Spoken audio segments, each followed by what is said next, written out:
The Goyet people spread across Europe only to be replaced on much of the continent near the end of the Ice Age by a genetically distinct population.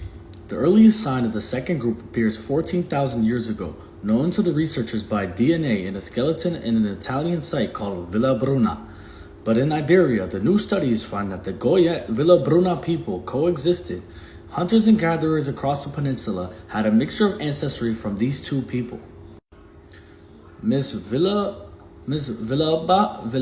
Moco speculated that the geography of Iberia, located in the far corner of Europe, may have allowed the Goya people to endure there after they disappeared somewhere else. Maybe nobody was bothering these hunter-gatherers, she said, but whatever solitude Iberia might have offered came to an end about 7,500 years ago, when people arrived with crops and livestock. These first farmers, originally from Anatolia, brought with them distinctive genetic signature. After their arrival, the genetic makeup of the Iberians changed dramatically. 90% of the DNA in later skeletons derives from Anatolian farmers, and 10% comes from the previous hunter-gatherers. But this shift was not a simple story of an older population replaced by a newer one.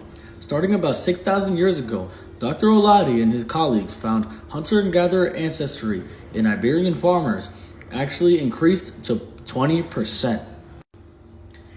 It's possible that hunters and gatherers endured beyond the advent of farming. They may have taken up farming as well. Perhaps later the two cultures may have merged. For centuries afterwards, the researchers found that there was little change in the genetic profiles of Iberians, but there was hints of a few remarkable migrations.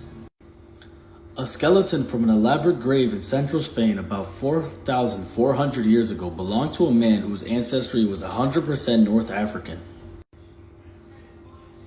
Another striking result emerged from when the researchers studied the DNA from a 3,500-year-old woman. They concluded she had a North African grandparent. These findings suggest that people were moving into Iberia from Africa more than 3,000 years before the rise of the Roman Empire. These are some cosmopolitan places. About 4,500 years ago, still another wave of people arrived, profoundly altering the makeup of Iberia.